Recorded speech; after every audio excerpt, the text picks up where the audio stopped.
Chapter 17. Isle of Dogs, East London. At 3 a.m. the narrow street was dark, quiet and empty. No street lights, no cameras.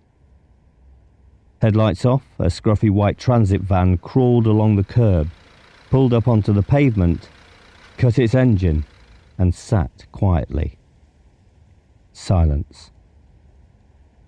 A lone fox, used to having the city's night to himself, jumped cheerfully out of a bush and trotted up the road in search of tasty opportunity. He saw the van, sensed something was off, and stopped dead in his tracks. Sniffing the air, he pricked his ears and listened. Silence. No movement. Nothing.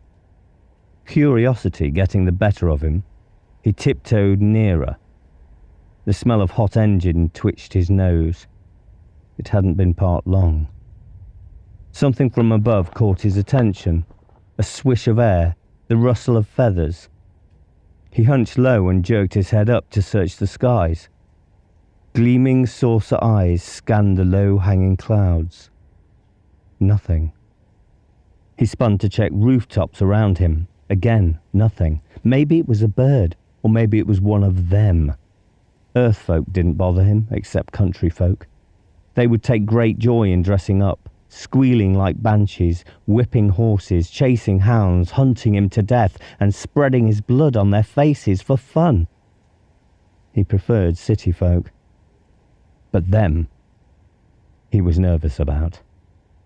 Some of them were bad, some good. The bad ones smelt of rotting flesh. But he didn't smell that here. If it was one of them, they were the good kind, so he was okay. His heart calmed. He turned back to the van, inched a few steps nearer, and waited. He smelt blood. Fresh blood. The side door threw open with a loud, screeching whoosh. Metal on metal broke the silence. The fox jumped. With the speed of a whippet, he turned tail and sprinted up the street. Two dark figures jumped out of the van and landed silently on the pavement.